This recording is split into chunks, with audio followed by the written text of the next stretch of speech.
Mr. Archer to call the meeting to order.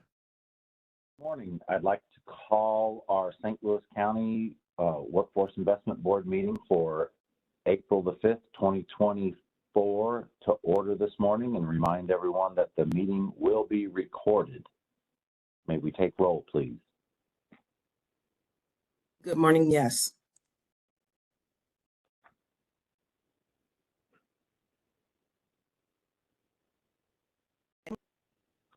Brad Ackman.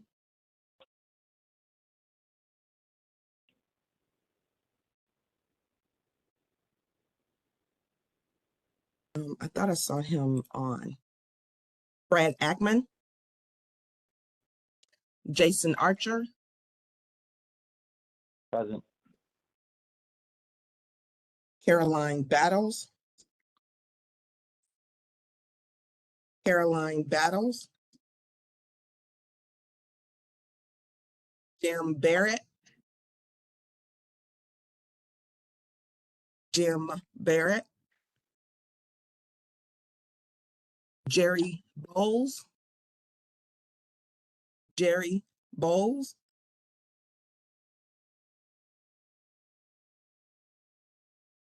John Bowman.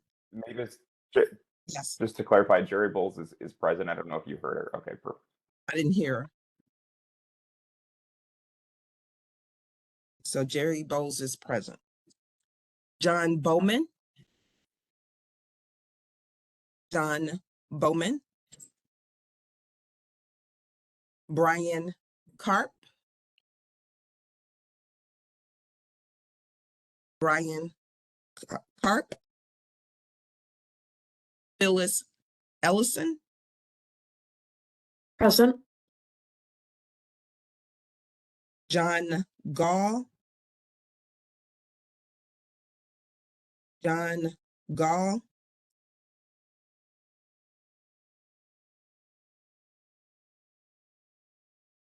Elliot Henry. Elliot Henry. Quintinus Henry. Good morning. Linda Huntsman. Present. Jeff Mazur. Jeff Mazur. Metcalf.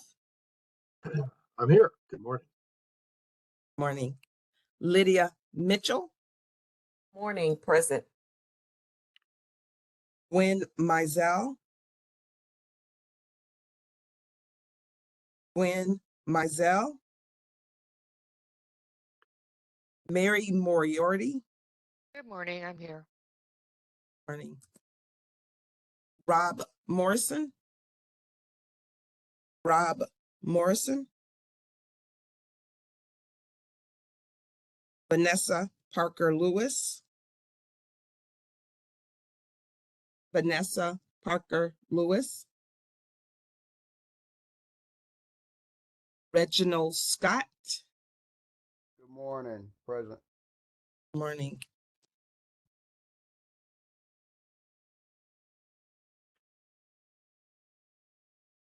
We don't have quorum right now. Okay, which means we just can't take votes until we do. Is that correct, Mac? That is correct. And Okay. so, Chairman Archer, is that you would not be able to vote on anything, which includes the minutes. So we would have to skip that until we attain quorum. Now, I received a message, Mavis, from Dr. Gall, who has been, he said, working for 20 minutes trying to get into this using the password. So maybe if you could reach out to him to figure out, what's going on. I did see the email from Brad Ackman too. I don't know if he's with us, but would the two of them get us to quorum? And Well, if not, actually, I see I'm sorry, I see.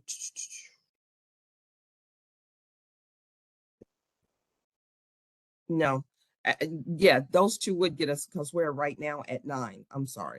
okay, well, both are trying to get in. So if you could maybe reach out and see if you could coordinate with Fine. Sean to try to get them Okay. in. I just emailed Dr. Gall some information Okay.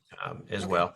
And if there's someone else that we expected, I think you expected a couple others to join today who had accepted. So maybe maybe reach out to them and see if they're planning to join. I think John Bowman, for instance, was one who we expected to join today as well. So Actually, as I was stating earlier, Caroline is on, but I don't see a microphone. She can't speak apparently. But I'm she here. is, Can you hear Can me you- now? I can now. All right. Okay, so we have 10. Okay. That gives us quorum.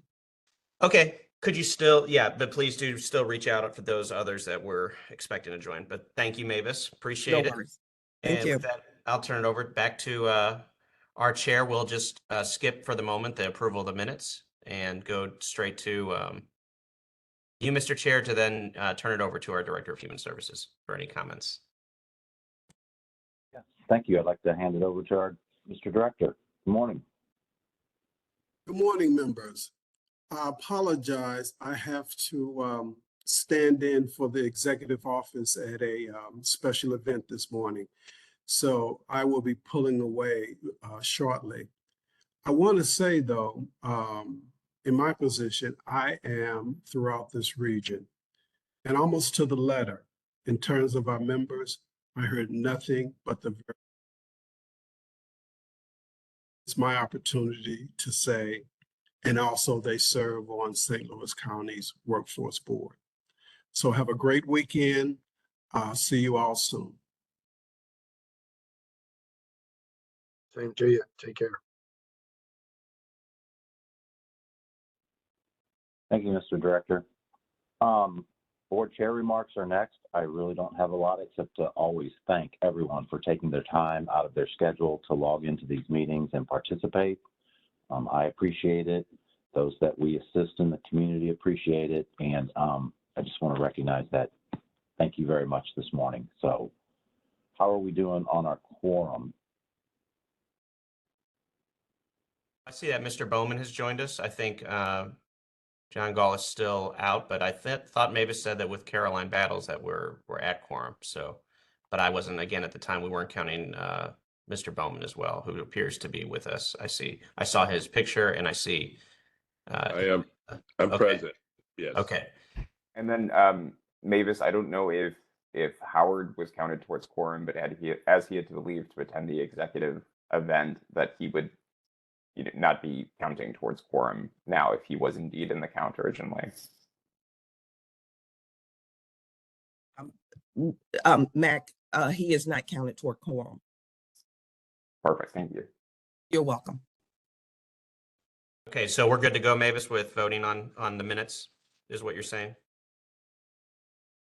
Or should we still I can give my No. report and while you still reach out to those others if we still need No, additional. we're at 11. We're at quorum. Okay, all right. Well then, Mr. Chair, I'd recommend that you go back to do the approval of the minutes. Yeah, I'd like to back up then. So on our agenda, we have 2 sets of minutes to approve. They were sent out. So one is for our workforce meeting on October the 18th of 2023. If anyone has any questions or points, if they do not, may we have a motion and a second to accept those minutes from October the 18th? So moved, John Bowman. Lee Metcalf, second. We have a motion and a second. All those in favor, please signify by saying aye. Aye. Aye. Aye. Are there any opposed? Hearing none. Also, are there any abstentions? I'm still abstaining. This is Caroline. Thank you. One abstention. Okay, those minutes have passed. And then the second set of minutes that we had in our package are for the workforce meeting on November the 17th of 2023. If there are no other edits or inputs, may we have a motion to accept and a second? So move. Second.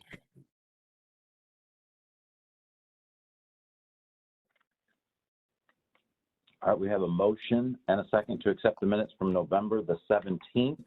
All those in favor, please say aye. Aye. Aye. Are there any opposed? And hearing none, are there any abstentions? Yes, this is Caroline again. Thank you, Caroline. All right, that motion has passed. So now moving to the order of business, point number 5. So the Director of Workforce Development, Mr. Director, I believe you have a report and a couple things we need to vote. Yes, sir. Thank you. I'm just texting Mavis something real quick. But I'm happy to be with you all this morning. It's been a little bit since our last meeting in November. There's been a number of things that have been going on at the Jobs Center, and so I want to make sure I give you a quick update on that. But my report today won't be too extensive. Just want to make sure that you have any updates that are for you to hear within the last couple months.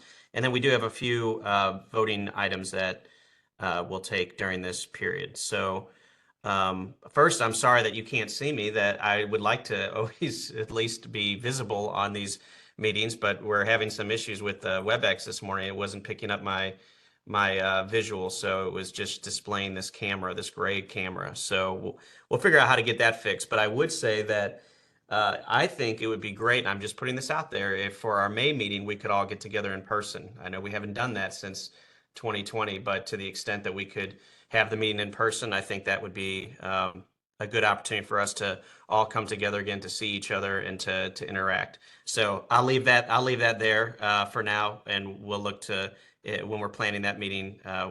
We'll consult you all and figure out what works best. But it would be nice to have us all together out at the crossings again. So in the last few months, we've had a lot of transitions. We've had new providers come on board. Many of them you're already aware of them because you voted to support awarding them contracts. But we have two new organizations that are brand new really with us. One is our one-stop operator, and that's UAW LETC. And then one of our youth providers is called In the Door, a new youth provider that we have. They join Employment Connection in delivering out-of-school youth services for the community. So your county staff, who I see a number of them on the call, have been working really hard to get our subrecipients, especially our new subrecipients, trained and up to speed and learning the ins and outs of local policy, as well as expectations for just managing caseloads under WIOA of participants. And that's been, a significant focus for us as we've moved from the end of the year when we got those contracts finally in place to the last few months. And now most of those organizations are considered fully staffed and are providing the services, or at least getting up and running, getting the learning they need to begin doing enrollments. But our job center is being managed by our one-stop operator team.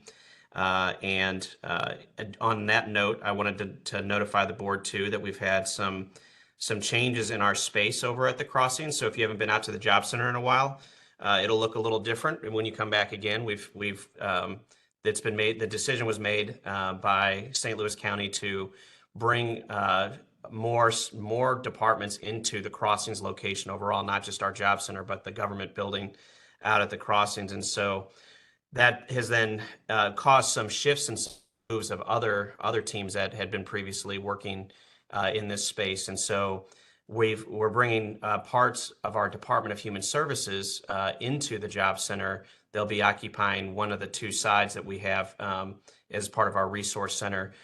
There'll be the County Older Residents Program and the Veterans Program will have staff that will be having some workstations out in what used to be a part of our floor, but we have not reduced the number of workstations substantially for the resource center. We probably maybe only 3 to 4 workstations are not going to be able to be moved over to the new space that we've kind of created for our job center or for our resource center. But it's a transition, and like I said, it would be good for you all to come out and see what that looks like now, as many of you maybe haven't been here in a while. I think since the last meeting we had an orientation where a number of you, we appreciate not just the new members, but other members who have been with us for a while attend that orientation for new board members, and you had a chance to get a quick tour of the center and also learn a little bit more about WIOA and how we work. And so that was a good opportunity, I think, to be out at the center and get to see how it's working. And at this point, now that we are in the midst of this transition, it would be good to welcome you back. So you can at any point, you can always feel free to come out and visit, or if you want to schedule some time, we can give you a tour individually. But it would be, I think, good to flag it as an opportunity in May, because at that point, the space renovation will be complete. The other thing that we've been working on since our last meeting is sub-state monitoring, program monitoring. So Dr. Manning will be on in a little bit to talk about some of the sub-state monitoring reports that we've produced for our subrecipients. The purpose of that, again, is to make sure that we identify any areas of concern and promising practices, as well as to identify areas that are needed for technical assistance to support improvement in performance for St. Louis County. But that's a process in itself. And there's been a lot of training that's been conducted by our compliance team in the last couple of months, again, focusing on those new providers, as well as providers we've been working with for a while, making sure that we're giving the best guidance that we can and providing continuous improvement training sessions. So want to appreciate the team for that. We're currently also about to undergo financial monitoring. This happens annually, and normally the state of Missouri would contract, and they have contracted with an outside third-party firm to review our financials and to it's more or less it's a financial monitoring. They don't necessarily call it, they don't use the language of audit, but essentially it's a review of our financial controls, our financial processes, as well as our financial policies and program policies related to WIOA. So they will be joining us actually closer to our next scheduled board meeting at the end of May 20th. But we've already had to start submitting some documents for them to review. So that process is officially underway. And then finally, our local plan is also in process of being finalized. This, as you may recall, is our every 4 years we do a strategic plan for the board. It captures not only our vision, our mission, our goals, and our strategic priorities, but it also captures policies that are critical for our local area. So there are certain required policies that we all have to, in the local areas, provide to the state of Missouri and get approved by the state of Missouri as part of this process. So again, our compliance unit has been working to develop a lot of the updates to policies as part of that process. And eventually we'll have you all take a vote on approving the local plan officially, likely at our next meeting in May. But just know that that process is underway. We did invite board members, I think, at the last meeting to join a committee to help with looking at our vision and mission for that local plan. We didn't really have, I don't believe we had any volunteers, if we're mistaken in that. And if you did volunteer for that, feel free to let us know again. We'd love to get your take on reviewing that vision and mission statement before everything is finally approved. But the local plan itself has to be posted for public comment for 30 days. So we're working to get that posted soon.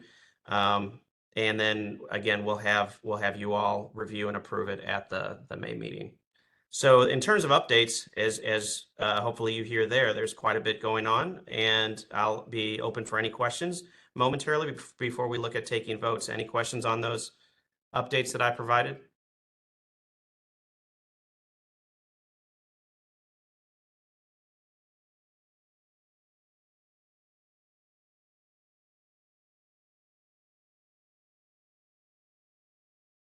Okay. All right. Well, let me know if you want to go deeper on any of those topics at any point, or if you need any clarity as we go throughout this meeting, if you think of a question. With that, I will now look at recommending that we consider 2 voting items. One is an approval of our St. Louis County individual training account policy.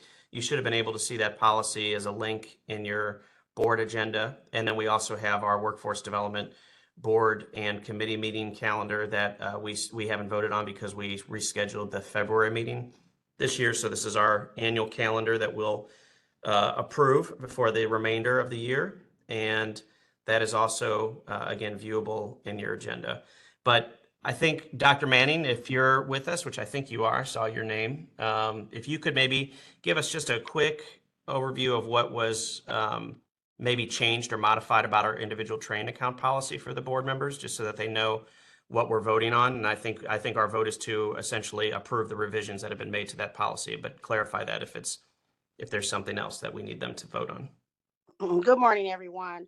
No, Greg, you're absolutely correct. So this ITA policy was updated to remove the component of the ITA committee. We used to have a standing ITA committee that got together. It consisted of compliance staff and subrecipient staff and contract administration staff, where we would review clients' records before approving them for training dollars. We have since removed that component, and we no longer have that ITA committee component, and those approvals go straight through the subrecipients. So we're voting to approve removing the ITA committee.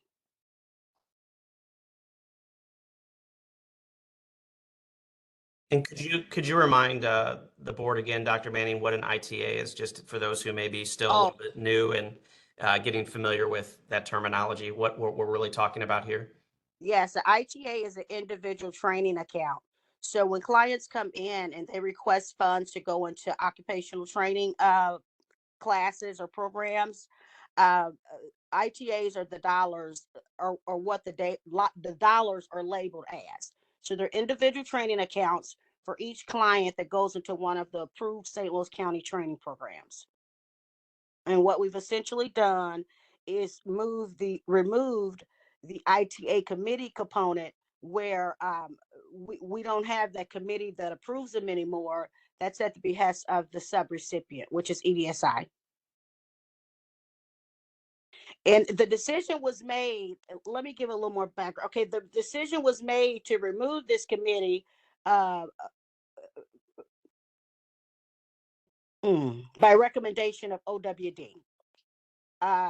We've been working really closely with OWD on our policies and updating our policies. And OWD made the point that the ITA committee may be viewed as the board being supervisory over that particular training program. And the board cannot serve as supervisory to these programs. We're oversight, but we can't get too into the weeds with each of the program. That is what the subrecipients are to do. So they suggested we remove the ITA committee component. We updated the policy and we removed the component.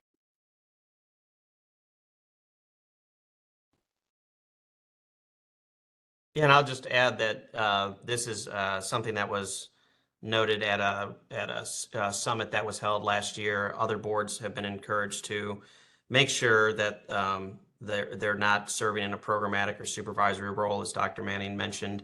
But there's still an expectation, as Dr. Manning and her unit will continue to do, to provide the monitoring that's necessary to make sure that we're verifying that records are, include eligible participation in these programs, that the activities are in alignment with policy, and then we're issuing regular status reports or updates. We're getting regular status reports and updates from our subrecipients on a regular basis to make sure that monitoring is taking place. So it is a change in the front end process of doing the approvals from the St. Louis County side, the board doing that, but it is not modifying the fact that we're still doing monitoring for these records. Just wanted to make sure that was clear too. Greg, this is Lee Metcalf. So I think that's a critical observation. Part of what the board is trying to understand is whether not only our performance and our results and how the money gets spent, but whether there's any efficiency or effectiveness issues in the system. So I'm interested in trying to stay close to the monitoring side. I agree with the elimination of this particular entity that everybody's looked at, that appears to make sense to take out of the system. But But there is this balancing act that I know we struggle with around the board's involvement, or at least visibility, to some of the nuts and bolts activities that are at the core of whether these organizations are achieving the desired goals or not. So I'd like to suggest that, that there's something we do that's a little more, even more overt in understanding the monitoring that's occurred, the results of that, how often it happens. And I assume the board, if it has questions, can delve into the weeds if it needs to. Yeah, no, that's, I think we've talked about it past meetings and we just need to schedule something, but I think this year we really do want to make sure that we offer some opportunities for the board to learn more at a closer level. Probably should learn more about our financials, and financial requirements, as well as program compliance, monitoring. And so since you do have Dr. Manning on the call, and I think you have at least one other compliance team member, Michelle Williams, on the call as an attendee, I'll just flag for them that we could look to maybe schedule a webinar with the board members on this topic of, you know, generally what we're looking at from a compliance standpoint. What are some of the monitoring processes we follow? What are some of the expectations of the local board? How do we work with the Office of Workforce Development on the monitoring? I think that would all be good information. So we can look to schedule something like that. Lee and anyone else, we would, just like we did with the board orientation, invite all members to attend that. It's certainly not for just those who are newer to our board. And Mr. Metcalf is demonstrating that because he's been with us for a while. But as he's pointing out through his questions, you know, there's layers of detail that our board doesn't always get into that probably could be much more helpful to making sure that they're more conversant when we talk about these different terms and policies, to make sure that you all feel comfortable, especially at a general level, with what compliance really is and what we'd look at from a performance standpoint, and how we can, or how we're taking measures, what our approach is to course correcting performance throughout the course of a program year. So, Particularly since we're coming out of a year of a little bit of controversy. And so sure. I want to say it again. I'm interested in literally how each vendor is performing, not a general overview thing. I believe the board's role should have that level of understanding, vendor by vendor, because we hear the summaries of what kind of money's been spent, but it's the devil's in the details, as we found out in with other vendors, that not all of their processes were being managed correctly, and as a result, we ended up in challenges to do what our mission is. So let's find that balance. I welcome a subcommittee discussion to get into this, and I welcome anybody else on the board, because I think that's at the core of why we're here. Sure. And there are some, later in this agenda, there are our sub-state monitoring reports that do identify specific areas that we've, in our monitoring, been addressing with our subrecipients. So Dr. Manning, you'll go into a little more depth on those reports as well today, right? Absolutely. Okay. And Mr. Metcalf, those reports are in your packet. So you guys all have I'll go over the reports later on in the agenda, but you guys also have a copy for yourselves, so you can read through those different areas of concern, and those areas that we are now targeting, ensuring the subrecipients up in. That's great. Thank you. I'll make sure I go through those in more detail. It's always helpful. I probably should look at them in advance, but it's helpful to hear your oversight and then to go through them page by page. So great stuff. Thank you. Absolutely.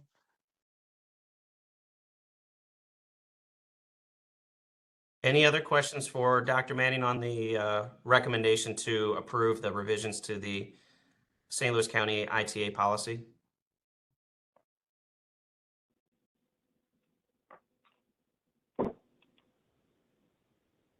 If not, Mr. Chair, yeah, go ahead. All right, before I ask for a motion, Mac, does this require a roll call vote, or can it be an acclamation? This would be an acclamation vote. You don't need a roll call vote for this. Thank you. So may we have a motion and a second for us to do? All right, thank you, John Gall. there a second? Second, Lee Metcalf. All right, thank you. We have a motion and a second for the policy modification. All those in favor, please signify by saying aye. Aye. Aye. Aye. Are there any opposed? And finally, are there any abstentions? I abstain. Caroline Battles, thank you. Motion passed. Mr. Director, there's another point on your report.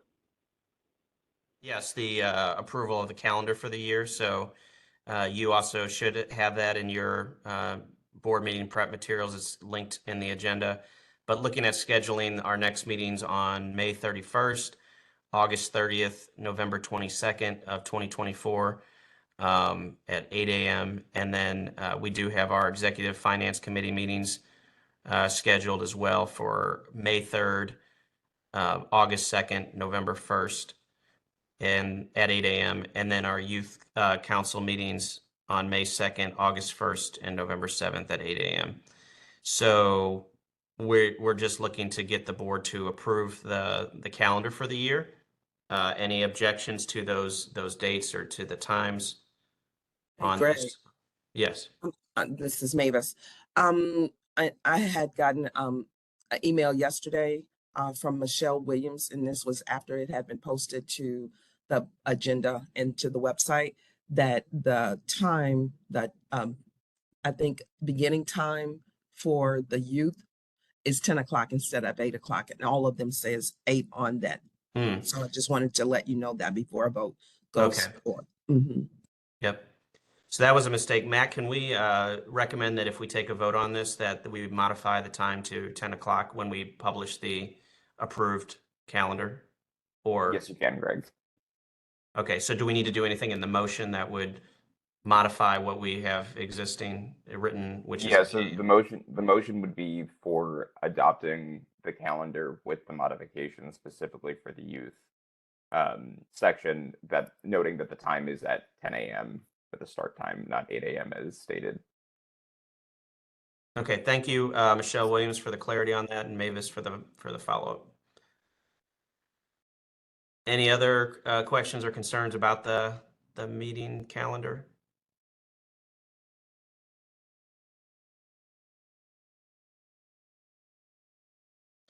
Okay, If there are no other questions, then why don't we I'm asking for a motion to accept the meeting calendars with the modification to the youth committee meeting to begin at 10 a.m. as opposed to 8 a.m. as printed. So moved.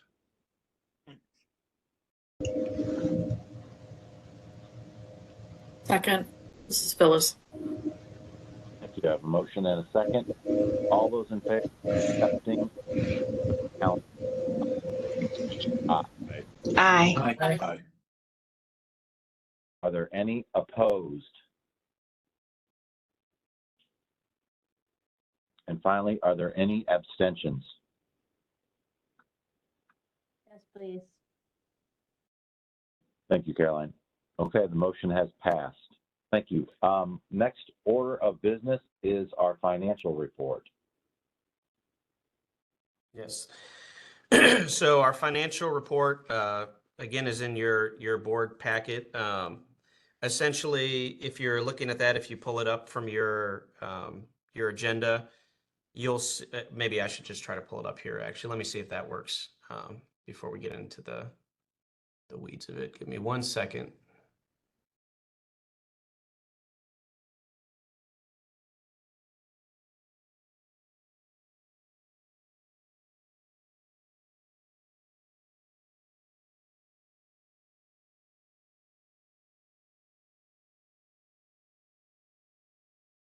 All right, hopefully you can all see that. Can Mr. Metcalf or Mr. Archer give me a thumbs up? I can see both of you, if you can see that. Okay, thank you. It's a little Yes, small, but but you it's viewable. need to enlarge it.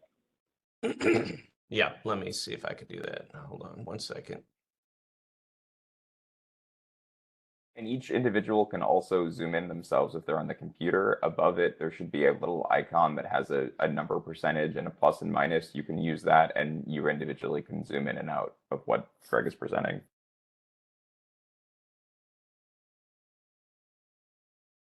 Yep. So this is our expenditure report for our WIOA funds. You're looking at the PY22 and the PY23 allocations. Remember, again, we get 2 years to fully expend these funds. So PY22 are up now in 2024 in June, and PY23 are set to expire in June of 2025.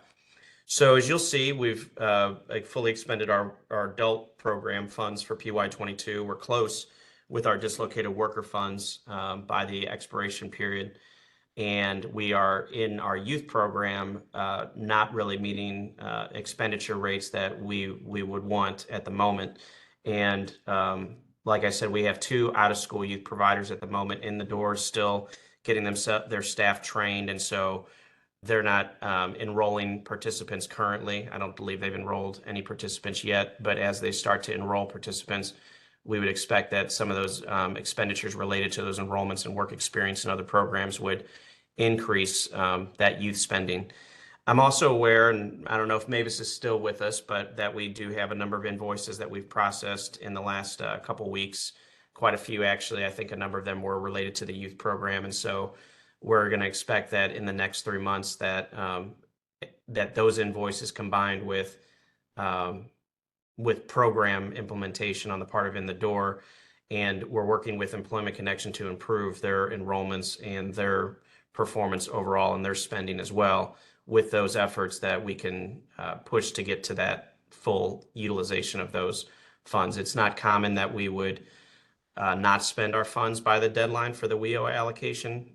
So we're meeting with our subrecipients again on a number of matters, but certainly enrollments and expenditures is one that I've been paying attention to. Our Director of Human Services, Howard Hayes, is also attuned to this, and we've communicated with the organizations the importance of increasing enrollments as well as that expenditure rate associated with that.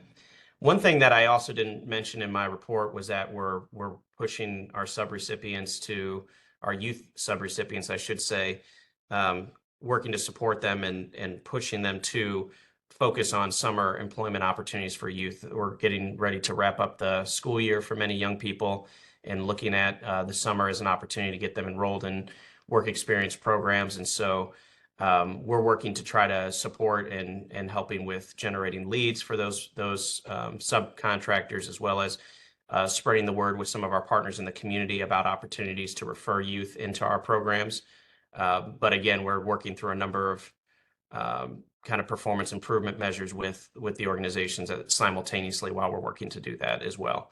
But that being said, as we push to bring more youth to the subcontractors and push on that initiative in particular, that's an opportunity for us to expend more funds so that we fully meet our obligations there.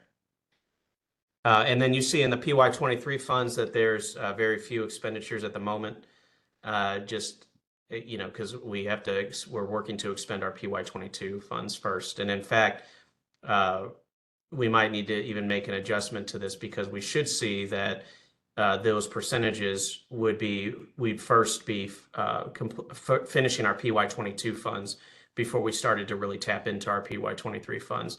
So we might need to issue a corrected sheet here that would bring those numbers from the bottom category in the PY23 funds into the PY22 allocation first, as I look at that.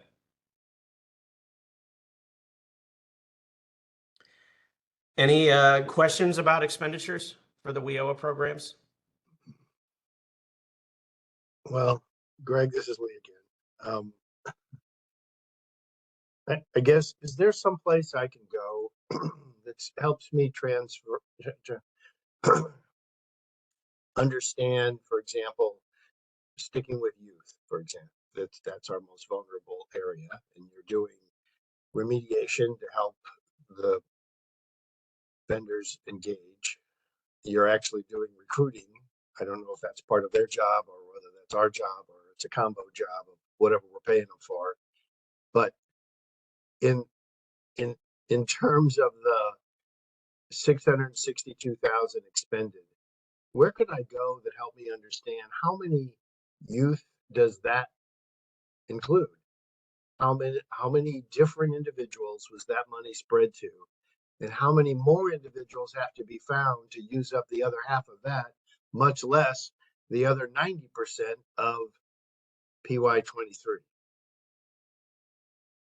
You know, I don't think there's anything currently posted, Lee, that would have that information. Now, internally, we have that information and probably not organized in the simple way that you're wanting to look at it, which is, break it down by what does that 662 actually translate to? How much of that goes towards vendor payments for their staff and other administrative costs compared to direct participant expenditures? And then of the direct participant expenditures, what is that money mostly funding? Is it work experience? Is it some tuition assistance? Is it other activities?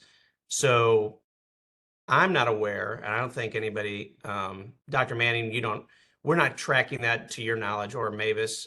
I don't know if Mavis is still on the call. We don't have a report generated like that at the moment, I don't think. But if other staff, could touch on that if they have any thoughts on that. If not, then I think that's something we can put together. So Mavis or Dr. Manning, any thoughts on that? It would definitely, Dr. hi Greg, it would definitely come, that information would definitely have to come from contract administration and invoicing, because we don't have access to staff salaries and things like that. Right. So Mhm. on the program side, we could take how many youth enrolled and look at what has been spent in supportive services and their work experience dollars and things like that. But for that administrative cost side, we would have to look at the salaries that they're invoicing on the contract administration side to come up with a cumulative total. Yep. As much as I'd like to see both, I'm just trying to understand how many kids did we help? That's all. Just on that side, whatever portion of the 662 that represents, I'm just trying to understand numbers. And if it's 10, if it's Okay. 100, is it 1,000? Yeah, I'm with you, Mr. Metcalf. So what I can tell you, and this is one thing we were going to discuss with the sub-state reports, is our program years run July 1 to June 30th. And since July 1, the youth program have served 12 individuals. So of that particular funding amount, I can say it applies to 12 youth as far as their work experience and supportive services. Okay, thank you. That's good to have the number. I gotta ask the board, does that number concern you at all? 12?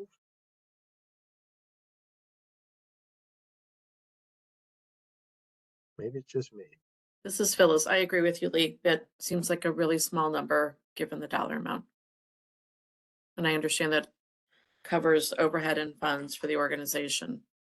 But yeah, I'd love to work with 12 youth tomorrow if we could get paperwork through. So, Greg, you know my feelings on this. Well, and I'll say too, I think what we will do is, Mac, can we send maybe an actual report after this to the board without actually having a meeting about it? I'm assuming that Lee and the board Yeah, we'll- members would like to just receive an update on this, like as a follow-up, and maybe we could really break that down. I agree with Dr. Manning in terms of the enrollments that we've seen for this program year. But I think seeing again how that differential between the administrative cost compared to how much money it costs for youth for that, whatever the activity is that they're enrolled in, I think could just be helpful from a bigger picture kind of sense for the board as we move forward too. Yeah, Greg, we'll look at it and see what we can share out in which manner. But Okay. we'll make sure at least by the next meeting that we have that. Along with that, could we have or at least a head count on how many adults were served as well out of the Yes. adult funds? Thank you. So Mac, I'll follow up with you on that, but yes, it is a concern. The enrollments in that program are a concern, and they've been stated in the monitoring reports that we have, and we do have a performance improvement plan in place with Employment Connection. Again, In the Door is so new that it's hard to, I mean, we want to start seeing enrollments, but they've only really been fully staffed now for probably maybe 2 months. And so they've been doing a lot of learning about case management, working through just the transition to our job center and getting set up here. But we expect that they're going to have to help us with those overall enrollment numbers. And it might be good too to just look at historic data too. And we could probably do that at some point. I know for our purposes here, we're focusing on what we're serving now, but we could look at whether or not 12 is an aberration, for this year, which I think it is. I think in the past, in the last at least 5 years, probably, if we looked at data, we'd see that we were serving many more youth per year. But I think it would be helpful just to have that knowledge as well. But I don't think it has to come in the follow-up report that we would want to get to you all right away on that. Absolutely. And I'd like to add, Greg, that 12 out of at the time of the sub-state, there were 24 enrollments. I believe we're at 27 enrollments for the year now. But of those enrollments, not all participants went to work experience or received supportive service dollars. So I'm basing the number of the number 12 on individuals that funds were actually expended on. I think that's good clarification. Okay. Yep. So again, we can probably capture that in a more detailed report. And Mac, if you could help us see whether or not we can submit it before our next board meeting, because I do think it would be useful for members to see prior to the end of May, if possible. If it's not, though, because we have to have a public meeting scheduled for that, then well, we can always have a special meeting too if the board decides to review that specifically. We'll there's follow up, options. Greg, you and I. Okay.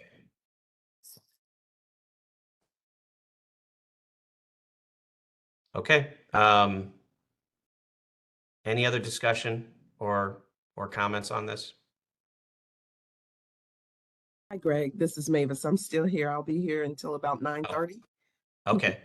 Okay, and just wanted to, yes, we did submit invoicing, I think, for youth, and I think the amount is around $289,602.18, and that is between both In the Door and Employment Connections for both out of school and in school youth. Out of school would be $106,565.79. In school is $82,177.39, and that is for Employment Connections. And then there's $100,859.86 for In the Door, which is out of school youth as well. So I just wanted to let you know that's how much has been submitted for payment for invoicing up until February. We will be receiving March's invoices beginning the 15th of this month. Okay, thanks for that update. Yeah, Mavis. that's helpful. Thank you. And we'll Mavis, we'll work with all of these, I guess all 3 units here, me working with you and Dr. Manning on that follow-up report with the numbers. And then we will look at you for help with the breakdown of payments that we've made to the vendors. Okay, it wouldn't be that hard to capture because we do capture the information on through our invoicing process. So it wouldn't be very hard to capture that information. We'll have it for you. Gotcha. Okay, sounds good.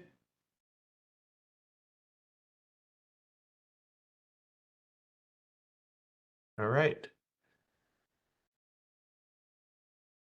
Well, with that, I Thank you think. No, go ahead. And discussion. Does the financial report need to be accepted? We've Voted on to never accept? voted No. to approve to accept it before. Okay, it's just a presentation. Great. Okay, thank you. Then I think the next order of business is our compliance report. Okay, so the compliance report, you guys should have two sub-state monitoring reports that were attached to your agendas. Sub-state monitoring is something that we're mandated to do by DOL and OWD, and it's an annual report, and it is done to assess the subrecipients a little after mid-year to see if they are on track to meet their performance measures and to successfully complete the things that were set forth in their contracts with the Workforce Development Board. So this year, because we only had Employment Connection and EDSI at the time that we could do sub-state reports on, these are the two sub-state reports you have. In the Door just started in January, and UAW, the one-stop operator report is coming, but OWD has given leniency. So that report Mavis, when is that report to be completed? Sorry, what report? I'm sorry. The one-stop operator sub-state report. That's forthcoming, correct? Yes. Okay, and so you guys will receive a one-stop operator report as well. But today what we have is a report for EDSI, which is our Adult Dislocated Worker Program Agency. And then we have a sub-state report for Employment Connection, which is our in-school youth and out-of-school youth vendor. During this sub-state monitoring of EDSI, a lot of things were taken into consideration because I don't know if you guys recall, but EDSI came on board when we needed an emergency contractor because of issues we faced last year with our previous adult dislocated worker contractor. So it took a minute for them to shore themselves up and kind of clean up what was left from when the last vendor, the contracts ended and things like that. So a lot of these area concerns, since we've put the improvement plan in place, a lot of these area concerns have been getting better. I want to say that first. Greg, should I go through each component of the sub-state report or call out each? No. Yeah, I want to be sensitive to the fact that, Mr. Metcalf in particular, and I'm sure others would like a little more detail. So I don't think you need to read. My recommendation, Dr. Manning, would be that you don't necessarily need to read off each item, but maybe if you could synthesize or kind of give an overview of generally where the compliance issues were kind of concentrated. Was it like case management? What did that really look like? Or enrollments? I think if you could maybe just give kind of a more detailed, but no members that you should be reviewing your report, for the very granular detail. Unless Okay. we'll go, if anybody has any specific questions, feel free to ask Dr. Manning now. So we can take as much time as you all need on this matter. We only have one other report after this. So if we want to go in depth a little bit, we could. Okay, so I'll go over each component. For the Adult Dislocated Worker Program, at the time of the review, which was January 24th, EDSI had 48 enrollments for adult dislocated worker. They were cited for low enrollments because their contract states that they would enroll upward of 150 individuals into adult dislocated worker programming. So they were cited for low enrollments for that. Since then, enrollments have increased, but they will not meet their contractual obligation of 150. They were cited for biweekly case management because it was found that after creating records or entering records in the system and working with clients, case management was not happening on a regular basis. In some cases, case management didn't happen for upward of 2 months. And I say that it didn't happen because it wasn't in the system. They may have very well been reaching out to these clients, but we're working with them on how important it is to make sure that all information is entered into the database, because if we can't review it in the database or we don't see it in the database, then for compliance, it did not happen because we cannot see it. So I want to state that. They were cited for not submitting supportive services in the correct manner per local policy.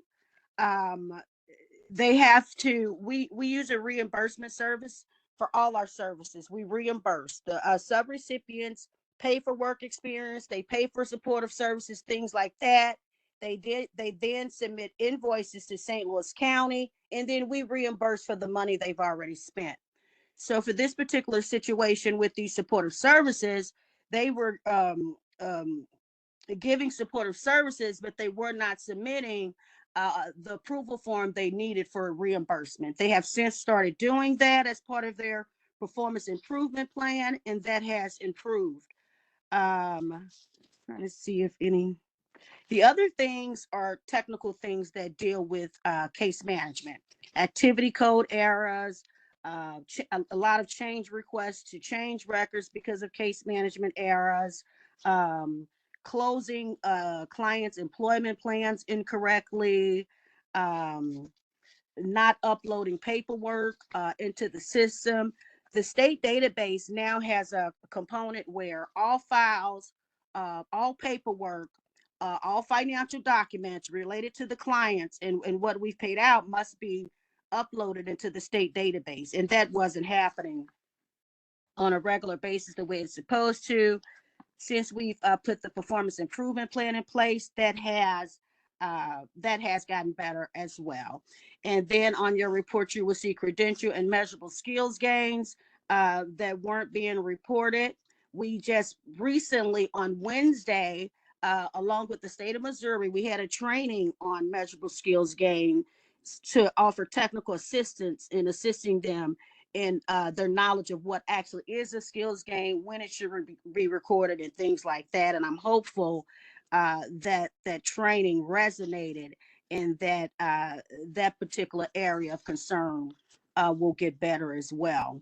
EDSI is currently on a performance improvement plan that began in February and it will end mid-August.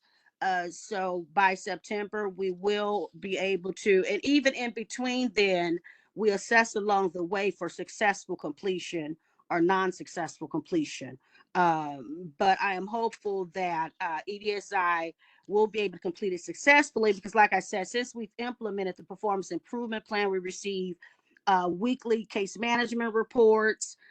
They've been submitting their supportive services as they are supposed to, and enrollments have increased, and we do get enrollments reports weekly now to see how many they are enrolling each week. Are we kind of going to hit the target or not? So there's some things been put in place with the performance improvement plan that I do believe will help EDSI reach their goals. That's the Adult Dislocated Worker Training Program. Do you guys have any questions regarding that? You guys have a copy of the sub-state report in your board packet for your review. And if you want to, so when you read it, if you want to get into the weeds and everything, that report is in your packet. And Dr. Manning, I think one thing that I recently EDSI did reach out to me about was clarity around their contract number, because when we developed the newest contract, which is actually I think an executable date that starts November or December. Mavis could probably clarify if she's still with us on when that their contract was executed, but it was in December. We set a specific, there was a goal of, I think, 100 specified in that contract. But for the whole program year, I guess we'd need to look at, who did they enroll? How many enrollments did they have from July 1 to December? But we were looking at half of a year contract, essentially. So just point of question from EDSI that we'll work to clarify. I just thought it was relevant for your report as you were looking at numbers. Absolutely. And I want to, and to be clear, Greg, the number that we set for EDSI, when they submitted their contract, they went a little above and stated what they would hold themselves accountable for. So this new contract for January, February, will it null the other contract that was signed? No, I think the performance from the other contracts would still be factored into what those goals were for those contracts. So when we look at the whole program year altogether, there's multiple contracts that kind of intersect in this year because of the need to extend and then get to a full contract. So we can take a step back and look at what new enrollments occurred under the previous contracts that are still within this program year, and then look at where they're tracking towards that goal that you just mentioned, Dr. Manning, that we all agreed to at the beginning of the program year, if that Yep. makes sense. Okay. And Greg, yes, that it is correct. November was when that contract for EDSI became executable.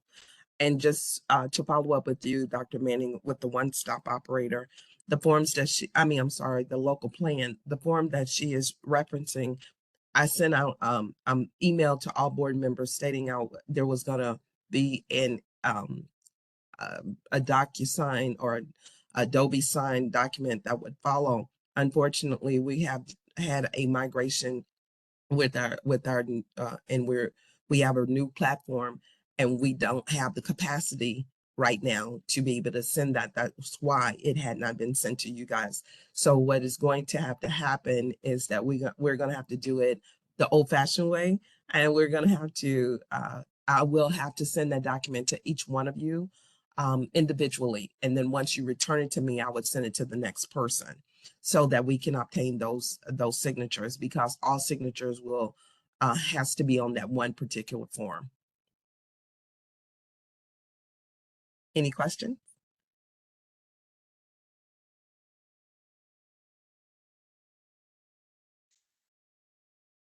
You're talking about the board certification form, correct, Mavis? Yes, Dr. Manning. Mhm.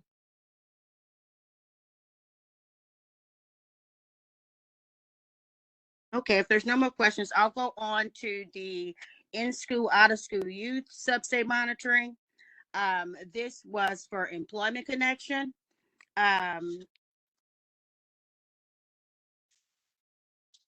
This report is also in your packet, so you can review it later in depth. But the main things that were cited for Employment Connection is we are currently having several issues with Employment Connection. I want to let the board know that. They were cited for questionable signatures on records, because we have an incident where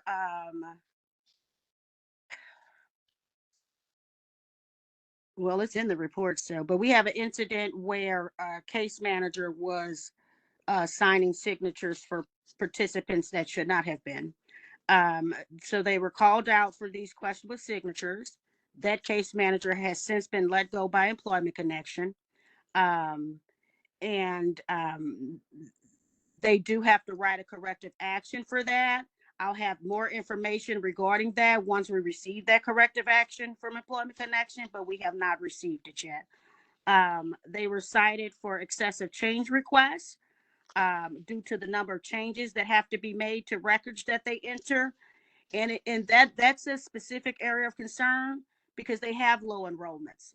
And of the low enrollments that they have, there's excessive changes that have to be made to those records to bring them up to policy standards. We gave a directive after the incident happened with that case manager. We gave a directive that that Employment Connection were to start having their job readiness trainings and meeting with their clients, doing enrollments at the job center, as had previously been done, years ago. The youth would come to the job center. We would have the job readiness training classes. They enroll youth right at their desk. And that's what we're trying to get back to. So we gave a directive back in December that services were to be offered at Northwest Crossings. They did not start doing that. So they were cited for services not being conducted at Northwest Crossings. Again, they were cited for low enrollments. As I stated to you before, at the time of this review, they had 23, of which 12 could be reviewed because of participation. So they were cited for low enrollments. And guys, low enrollments it directly goes towards the low expenditures for youth programming. So that affects what's being expended. But however, participants being enrolled with no participation, they were cited for that. Again, at the time of this report, they had 23 individuals, but only 12 of them were receiving services. Biweekly case management not taking place. Again, that was one of the issues with EDSI, where they will enroll clients, but then not do regular regular contact with the participants to make sure that we're keeping them engaged so that they can successfully complete the program that they're enrolled in. Employment Connection did receive a performance improvement plan that they are to be placed on.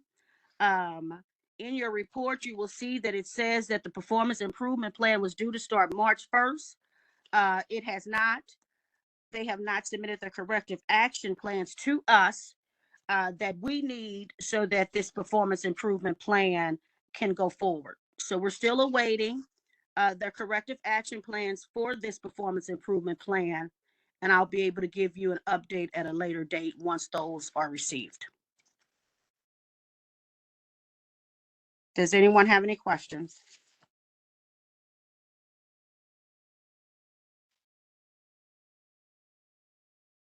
Okay, Greg, I think that that's all I have. If no one has any questions. This is Lee Metcalf. I just, obviously we called this out as I mean, your numbers talk about this being a weak spot, and now you've clarified that the vendor that's critical to this particular fund is also a weak spot. Yes. I just offer Greg to our side conversations. I want to be measured here, guys. I'm not trying to be overly pressuring anything. You've got a great oversight team. You're looking at it. You just walk down all of the things you're evaluating carefully, but I'm concerned.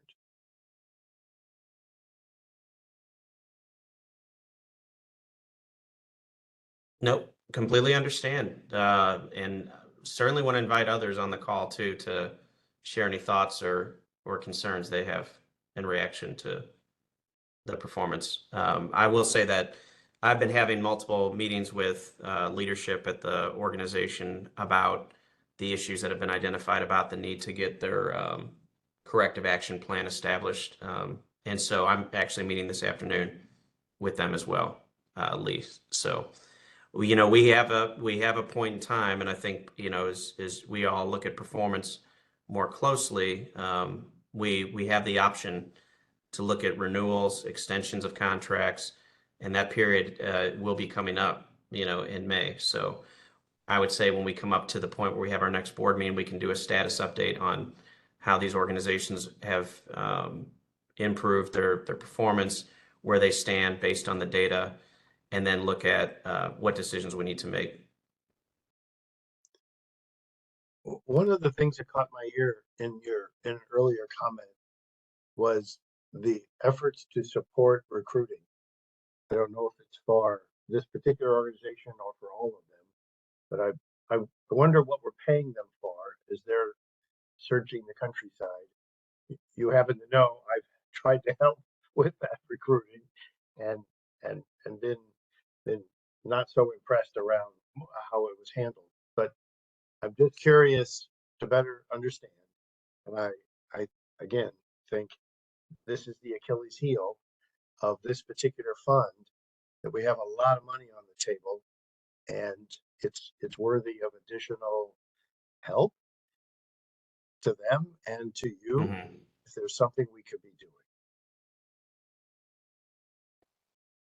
Sure. I mean, I think it starts with these types of questions and looking at ways that we can think about that, Lee, and see if there's ways that the board can be particularly helpful in assisting us in getting the organizations on track when they're underperforming. You know, that we can come up with some ideas on that. My point is this: I believe the board needs to understand WIOA practice, Mhm. WIOA, because the devil's in the details. This is not easy. You just heard the litany of things that these organizations have to do, and yes, there's probably an egregious issue or two there, but there's a lot. Mhm.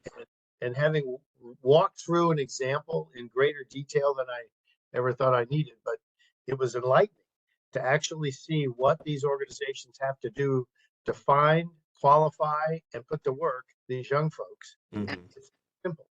And so I would offer that the board, kind of, I mean, WEO is what we oversee. And you really need to understand the challenges associated with viewing this. And Greg knows I'm actually discussing with state leaders and at the senior levels of Department of Labor that there's some constricting components to this that are make it so hard to use the money. Yes. Yeah. And so I want to be fair about what these vendors are up against to try to get this right. At the same time, what role our board should have as we're trying to figure out how do we be good stewards of getting the money spent in just the right way.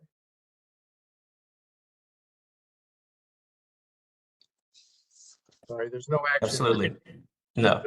No, thank you for that, though. Thanks for the analysis. Anyone else have any comments, concerns, or clarifying questions to what Dr. Manning shared?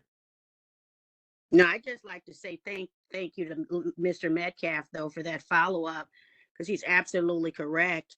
DOL, the regulations that are released for WIOA, they are very they're ever changing, and it's very detailed, and they're very specific. There's not a lot of wiggle room as to what can be done when it comes to expending these funds. They're pretty specific on how they're to be spent, what needs to be done, and things like that. And so I just wanted to thank Mr. Metcalf for his follow-up, because he's absolutely correct. Well, we have a resident expert as well.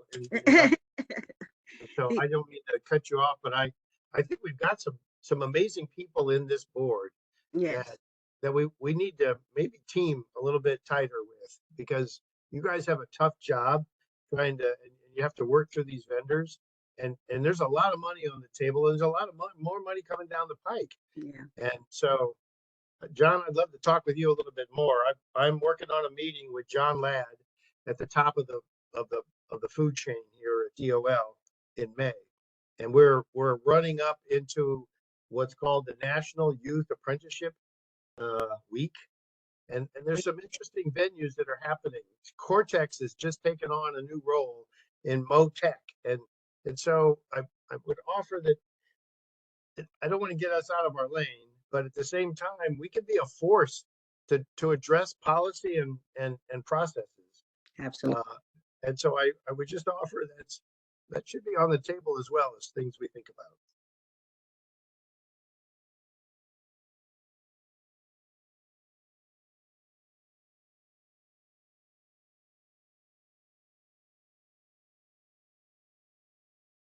I'm done.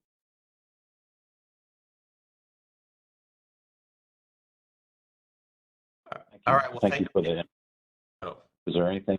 Well, I was just going to ask, are there any other questions or comments based on the compliance reports? And it was good conversation. I'm glad we had that. So I guess I have a comment as I listen to all the reports and then the various conversations. So when you look at the compliance report and you look at the 6 findings, right? There are categories, right? There are things that were not done correctly. Is that a choice, or is that a circumstance beyond their control? There are statistics like 137 or 75 in-school youth and 137 out-of-school youth per calendar year. As you look at their actual low numbers, is that something they are trying to do and are just failing at doing? And I guess ultimately for me, when you looked at the budget numbers, now looking at the report, I think it would have made sense to maybe go through a report for Employment Connections as compared to the budget numbers, so you can see how they're performing against the budget. But what's the ultimate outcome if A, is it a training issue? B, is it they've been trained and they're just not adhering to the training or doing what they want to do?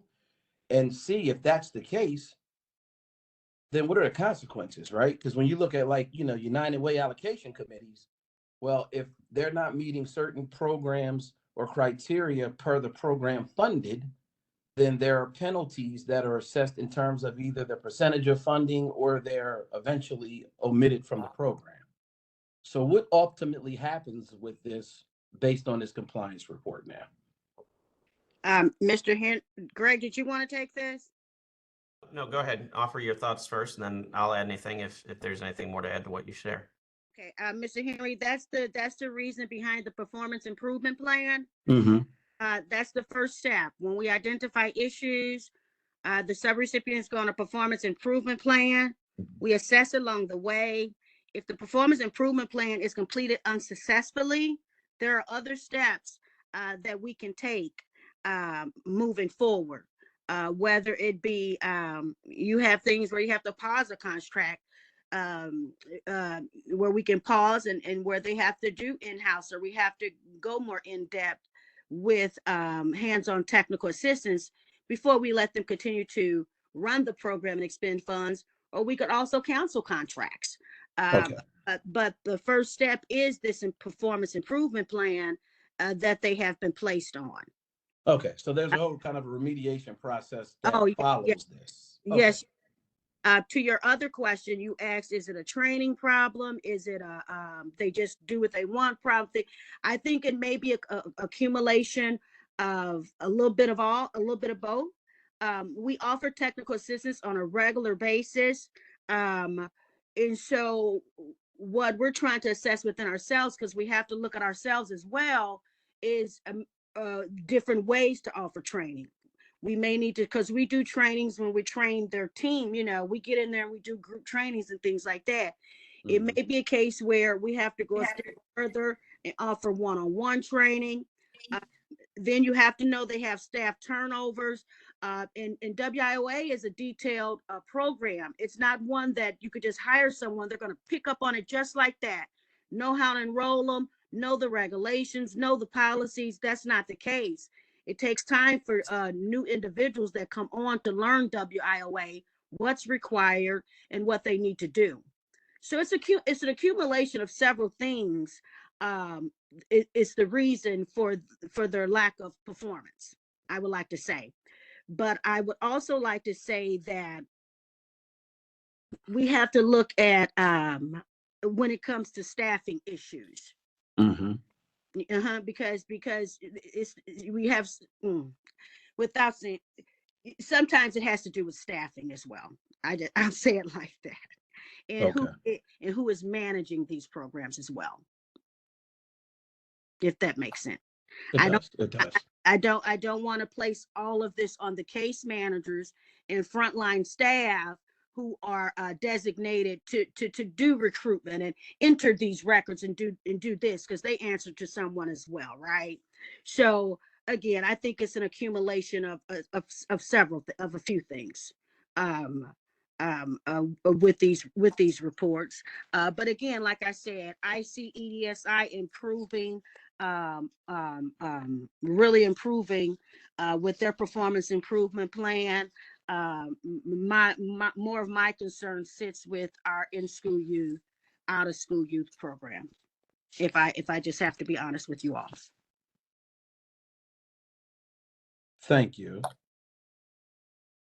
Do we, as part of that evaluation process, talk to any of the actual training providers to understand their experience in working with the center, to perhaps understand some opportunities for improvement there as well?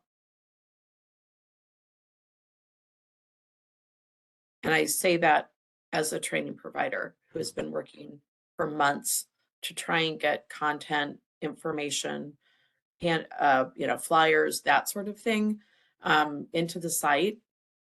And I understand that there's obviously some transition here and a lot of work being done, but it's not an easy effort from the side of a training provider to be present there, even when they're trying really hard.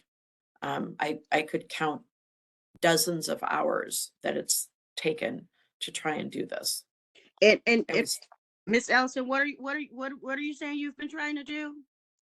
So St. Louis Community College has been trying to work with the job center to get flyers over there, to get meetings scheduled so we can make sure that the staff is aware of the training opportunities that we provide. Because in the past, we've had more WIOA dollars allocated for our students. We have program managers that understand all the detail and the specifics that go with it. And it's been months and months and months. And we have programs that program managers are like, yeah, we used to get WIOA dollars. Now we aren't getting referrals for the program. So there's definitely been a gap here. And we have programs that people could start tomorrow. And on a very ongoing basis that they could participate with WIOA dollars. We have, like I said, we have program managers that understand the paperwork and the detail that goes with this. And it is phone call after phone call, and I have people dropping by, making sure flyers are dropped off. But it's a really slow process. And it's really been we're at a point of I don't know the last time we had WIOA dollars for someone. And we could handle dozens of people on any given day. Yes, ma'am. Well, I first want to apologize to you for that, because that should not be happening. And as not to put anyone on the spot, because I would really love to know the contact person or who you've been working. Sure. Okay. If I could, and Greg, if you want to speak as well, if I could give you my contact information so that you and I can discuss this further, because that should not be the case. And I would like to know what exactly is the barrier that is happening. So and that was kind of my original question of, is that part of kind of the whole evaluation process here, is also talking to the training providers to see, are there suggestions that they might have, or are they, seeing what barriers that they might be experiencing to get information that could make things easier for the case managers to be placing people. Absolutely. And there absolutely is. And I would love for you and I to discuss this further. That'd be great. Thank you. Yeah, speaking of the training provider conversation too, as part of evaluation, Phyllis, we do now have a new staff member who's just joined us as a training provider liaison. Mavis was doing double duty for a while. And so now we'll have someone, Ebony Hayes, who's going to be working as a liaison. If you haven't seen a communication from her yet, or someone from your team has already seen a communication from her yet, I can't remember who the contact is, but we'll be collecting some data from training providers as well as we look at, our partnership and performance. But I think you're raising the point that, we also should get the feedback, obviously, from the training providers on how things are going in terms of the partnership with the center. And in a moment, I'll introduce our one-stop operator. But I think in terms of flyer distribution, things like that, it's good. He'll be on the call he's heard that. I think he's on the call currently. And so, yes, speak with Dr. Manning, but he's the one that you also want to make sure that he can assist as well. Right, but I think what I heard that I would love to speak with her about, Greg, is that they have participants ready to receive services, and that's what, gotcha. Yeah, that me. She needs direct contact to get individuals in who are interested in receiving training services with St. Louis Community College. So that's where I want to do a follow-up and make sure that she has direct access to get these clients over to needed services. So but as far as that training provider overview and things like that, I'm specifically speaking to the issue of them having clients ready to enroll. So that's what I want to follow up about, to make sure that we can get these services to them immediately. Absolutely. Thank you, Beth.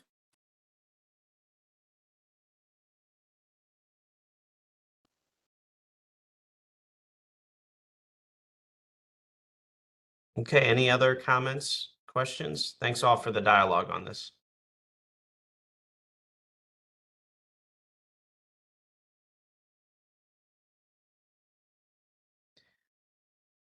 If not, can we turn it over to Bob Lee? He would be the gentleman to present our one-stop operator report for today. That's the next item, Mr. Chair. If you're okay with me moving into that introduction, okay. And I will say, Sean, I'm assuming you're still on the call, but you're going to need to make Mr. Lee a panelist. He's currently an attendee. If you haven't already, looks like you may I have. am here and I just made him panelist. Okay. All right, Mr. Lee, I'll just say a couple words real quick about our one-stop operator. What is that role again? That's the position in the team that's really making sure the job center is functioning the way it needs to serve our clients. And Mr. Lee is formally the supervisor and leader for that one-stop operator contract. And many of you can't see his face, it doesn't look like, but if you saw his face, he would look very familiar to a number of you, because Bob Lee used to serve as our Director of Business Services for St. Louis County prior to 2020. So if you've been on the board for a little while, you probably saw him at board meetings. He's a long time county employee before he decided to retire, and then we pulled him out of retirement to help us get everything moving again. So we appreciate his leadership and his joining the team here to make sure, again, our job center is functioning the way it needs to. I thought I was having a flashback when I heard that name. Good to see you. Right. Well, you'll see him like I said, we got to get in person at this next May meeting. I'm gonna push for that, but I think it'd be good for all of us to be able to see each other again, because it'd be, he may look a little different, Bob, right? I don't know if did you grow your beard a little bit since you last left? Yeah, that's when I grew it after I retired. Right. Well, I'll turn it over to you to go ahead and give us a one-stop operator report, Mr. Okay. Lee. Good morning, everyone. Came on board in this responsibility January the 8th. Since that time, we've set up the infrastructure to improve communication. We changed the hours on Friday morning, went to 8 to 9 o'clock is a meeting time. So the first and third Fridays of each month, the one-stop operator meets with the entire job center. The second and fourth Friday of the month, each of the respective service providers have huddle time to talk about their specific programs and any inter-organization communication. And that's been going on since the beginning of February. One of the, as we move through this, we're looking to make the whole center more customer centric. And with that customer centric encompasses a few things.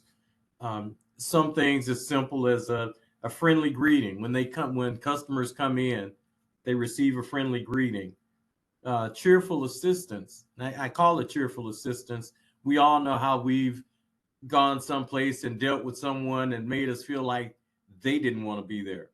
So we want our staff to know, so that the customers feel, we want to help them. We're here to help them. We want to move with a sense of urgency, because we don't, when that last benefit is running out, when that next bill is due, we need to move with a sense of urgency, not to go like breakneck through what we're doing, but we need to move as quickly as possible so that we get everything done in a timely manner.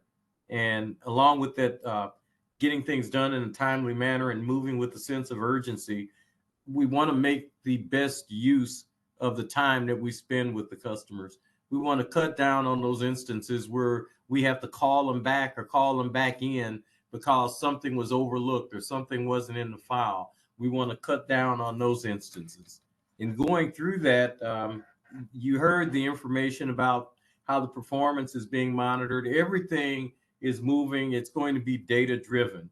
For the things that we're looking at, a lot on the front end of the process will be driven by surveys. We've just, earlier this week, I received access or gained access to Qualtrics, which is the survey platform that the state subscribes to. One of the things in going through this, we'll be looking to start to get into workflow more to see how we can improve some of those processes. But as we look at that, right now the surveys get generated when a service code is entered.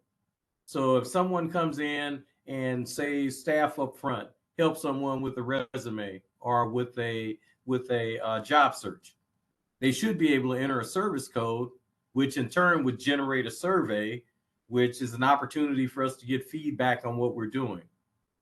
One of the things that's come up since we've been looking into this is that we have a lot of customers that don't have a basic WIOA registration. So we need to get things in place so that we get the basic WIOA registration in place so that when staff helps the customer, they're able to document that form of assistance, which would generate a survey so that we can get the feedback on how we're doing. So, we're seeing how all of these things are interrelated, and we're moving through it as quickly as we can to try to get all these things in place so that we're up and running as best we can to be the best center that we could be. I will take a breath and see if anyone has a question for me at this point.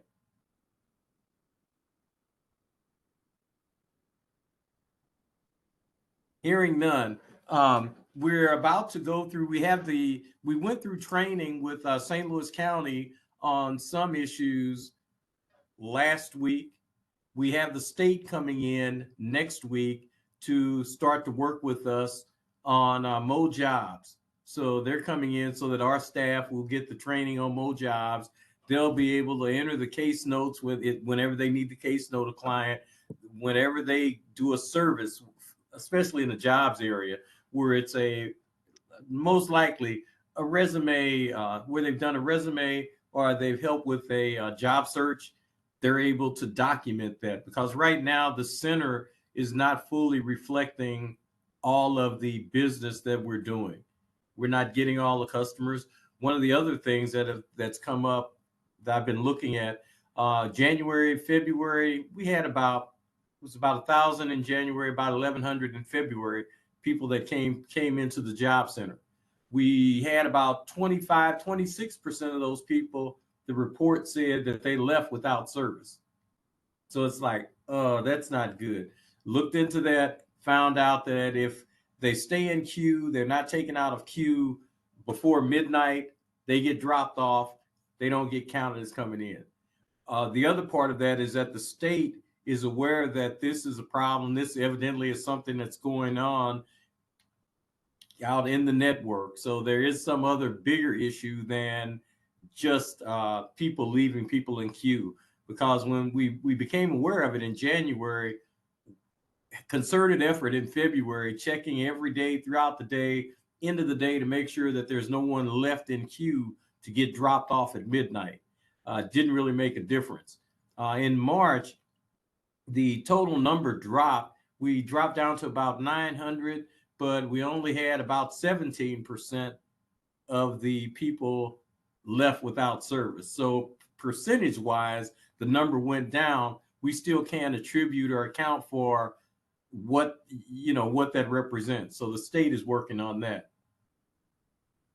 So we're getting our staff up and trained to be able to do the best that they can do up front. And they plan to set an example for the rest of the center on how we want to interact with our customers and with each other.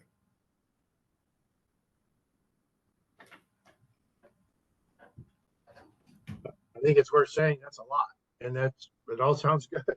It sounds like a level of engagement that we aspire to. That's cool. Thank you, sir.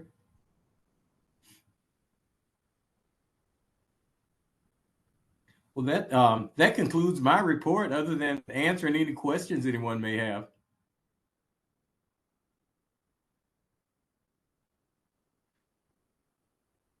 I'll just say real quick that your team has been hitting the ground running. They do exemplify good customer service based on what I've been able to observe in terms of their interactions with the customers that come in. So excited for you to really prioritize that and make sure. I hope all of you heard him say data driven, because that's a phrase that I think has really dominated this conversation today too, is looking at the various data points that we have from a compliance standpoint, from performance standpoint, making sure that everything we do is driven by data and that decisions are made intentionally to respond to that. But ultimately, the most important data that we can gather is really the impact that we're having on the people that we serve. And so looking at that customer experience, focusing constantly on that lens, and then looking at all the other parts of this bigger picture of WEO and how it can support customers is really, I know what you all are here to do as board members. And like I said, as Bob mentioned, we're committed to really embedding more of that practice throughout our center and our operations overall as we move forward. So thank you, Mr. Lee, for your report. Yes, sir. Mr. Chair, I have no old business items unless any other board member wants to revisit anything that's been discussed at previous meetings. And no new business aside from what we've already discussed. But any member want to discuss some new business? We can open that up. I also wanted to thank Mr. Lee. Thank you for the report, Mr. Lee.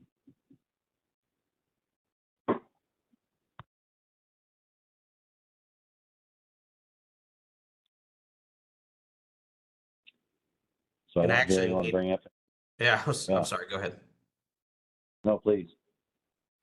So under new business, I will say that I did receive a text while we were in the meeting, a reminder from our EO officer, Angela Irby, who's on the call, that we need to look at doing some mandatory EO training for our board members. EO stands for Equal Opportunity. And once she wants to know if the board prefers to do that training as a full day or 2 half days. So it sounds like a substantial time commitment on your part, but Angela, can you speak? You're a panelist, right? If you want to maybe say a few words about this under new business. Yes, I am. Good morning. Can you hear me? Yes. Okay. So those of you who don't know me, I am Angela Irby, the Equal Opportunity Officer. And I work with Danielle Smith, who is the state EO officer. I took this position in 2019, which we were planning to do a board orientation, a full board orientation, and of course, COVID hit. So since I've been in this position, we have not had that full board orientation. So Danielle has reminded me that it is mandatory. It is something that we have to do. And everybody should, as much as possible, be able to participate in that. So her suggestion was we could do the 2 half days, or we could do a full day. She can come to St. Louis and do it in person, or if you prefer to do virtual, it's really up to us and what we choose to do. So I have not made any plans, because I think if you're talking 2 full days or 1 half day, that means, like Greg said, that's a huge commitment. So I didn't want to just schedule anything. I needed to first talk to you all to make sure, of your schedules, what works best, 2 half days or the full day. Wow. We are all, this is Lee Metcalf, just a reaction. We're all very supportive, and clearly there's a state expectation or mandate. I am a little curious. 8 hours is a lot of information. I'm not sure whether I'm trying to be, what the goal is and the scope of this. I'm not trying to get out of it. I'm just suggesting I'd love to understand what we're trying to fix or address in 8 hours of instruction. If I had to make a decision between a full day and a half day, it's probably easier just from a business point of view to split it up. But I don't know whether that creates a different problem for Danielle or whoever that would come to St. Louis to help deliver this. So I guess I'm open to either way. I think you'll really have a tough time trying to get a whole bunch of us for an entire day, much less half a day, much less an entire day in any one time. But happy to try to herd players if that's what we need to try to figure out how to do. I get it. It's a lot. It's an absolute, the training is very intense. I have sat through it multiple times. We do this quite often. What she actually would go over is the entire scope of what the equal opportunity,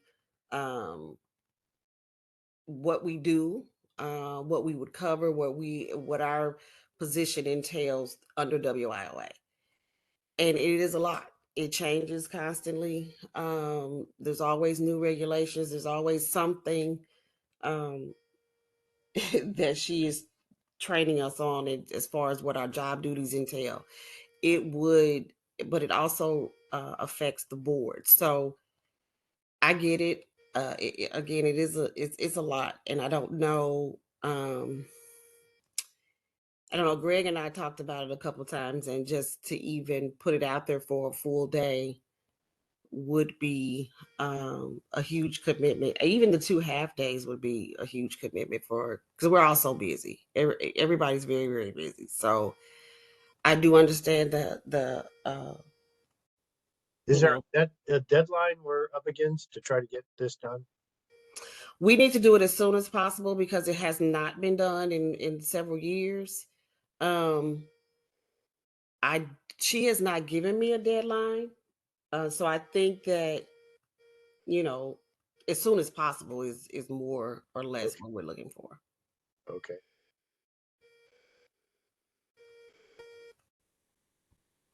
Well, if it's a compliance issue that the board, we're one of many boards that have this requirement on us, then we need to do it.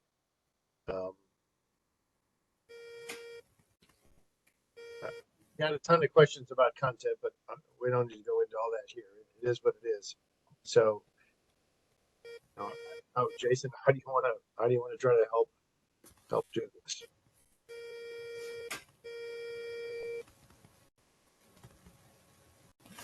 I think we should send something out to the board with options or thoughts on various, like, I don't know how to schedule this with 23. So that's gonna be a big figure out the dates and times. I can let me think. I can speak to her and see if she can maybe do a agenda or an outline. I'm sorry, I'm trying to think as, as I'm talking about it. That's all good, but so we're, as much as we're interested in understanding the content, we're obviously not in a position to debate it. So the bottom line in this would be just, is there, I guess, the mechanics of sending one out, pick a couple, 3, 4 dates and send it out to the whole group and say, can anybody make any of these dates, and see just how difficult it might be. Could you answer the question around, do you want Danielle there, and would she be willing to do, back-to-back half days, or are those days, is there a dynamic that you're caught in? Do you want her involved, and what are the edges, the boundaries associated with her involvement? This would definitely be her training. She is the one that would be responsible for the training.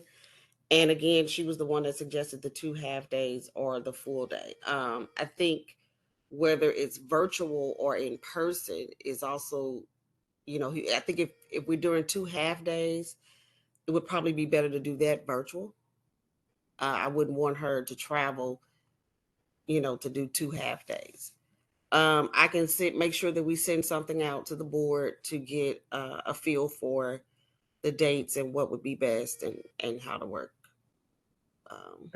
I can't imagine that she's had a lot of success with those 2 big chunks, 4-hour segments, and how well she's able to put them together with the kind of people that are on these boards. Has she ever approached, doing this in 2-hour virtual segments over the course of several months? And we just tell the board, you got to clear your decks, but we're going to do, 4 2-hour sessions virtually. Is that even thinkable? That has never come up, but I can certainly pass that one on as an option as well. That's actually a pretty good idea. Yeah. That's great. Thank you, Lee. It's a good Mhm. idea. Chunk it up a little bit. Yeah, I can pass that on. That breaks it up and doesn't take a lot of time from everybody. So yeah, I can pass that on. It might take till September to get all 4 sessions in, but at least, anyway, that's just a thought around Yeah. how hard it is to get people together for even these 2 hours, once a quarter. But so anyway, just a thought. No, that's great. That and I'm glad. I mean, that's the purpose of putting it out there now, so we can get as much comments and thoughts on this. But I will certainly give that one to her because I think that's a good idea as well. Angela, this is John Gall. We'll also find out if she will allow you to record it, because I highly doubt 100% of us will be at either of those or any of those sessions. So, Absolutely. how are we going to catch up those who have not taken it? Absolutely. I was going to mention that as well and kind of got thrown off, but that is also an option to, maybe she will just record it and pass it along. But the problem with that is if there's any questions, you wouldn't be able to ask any questions. But I'm pretty sure she will record it.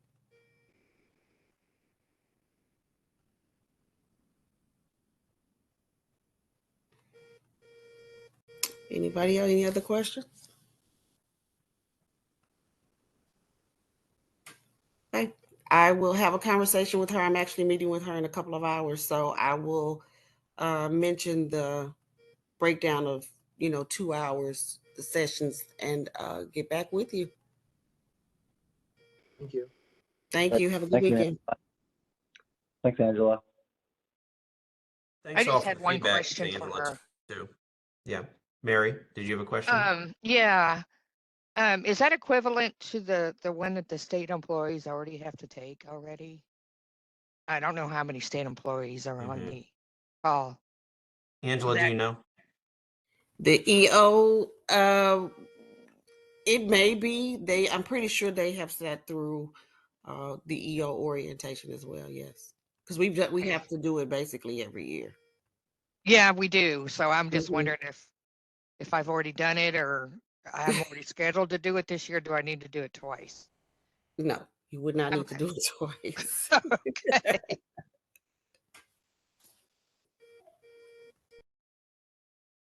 Does Robert Mary, I'm sorry, but yeah, Bob Lee had a question.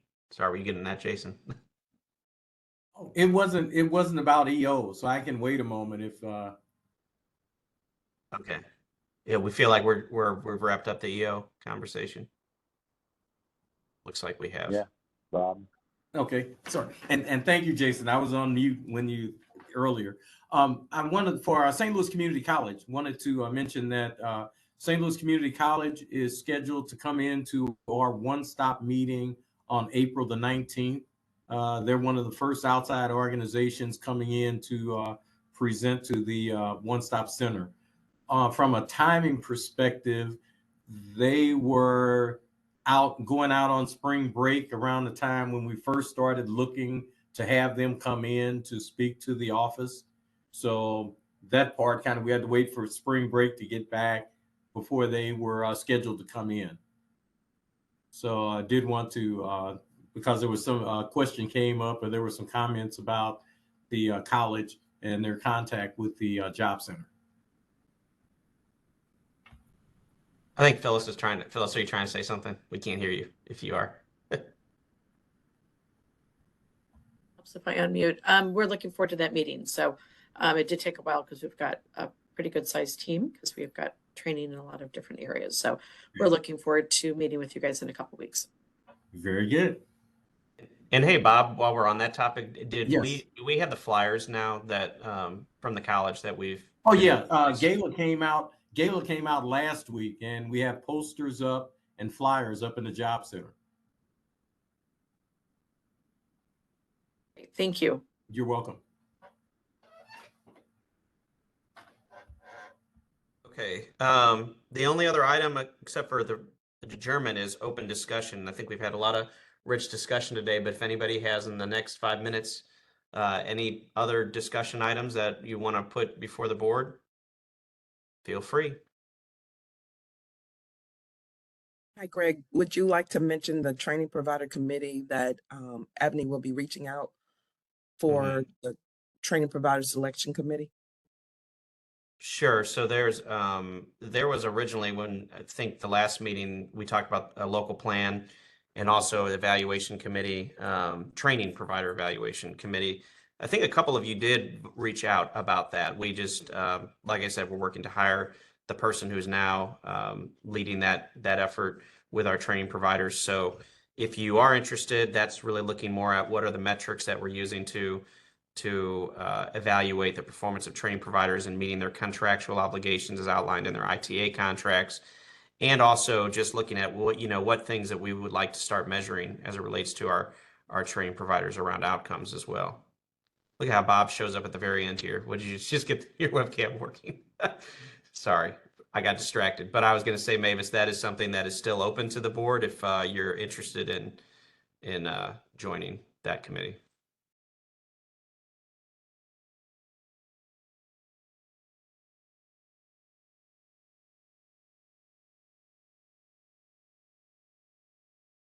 Okay, with that, I'll turn it over to you, Mr. Archer, Mr. Chair.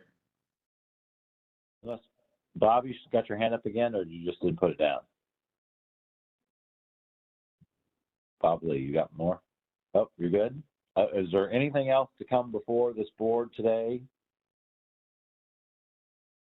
If not, I believe we could entertain a motion to adjourn. So moved. Seconded, Lee Metcalf. We have a motion and a second to adjourn. All those in favor of adjourning, please say aye. Aye. Aye. Aye.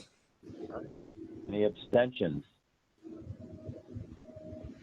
Any noes? Sorry, I got that mixed up. Any noes to adjourning? And any abstentions to adjourning? Hearing none, we are adjourned. Thank you all very much. Here. Thanks, everyone.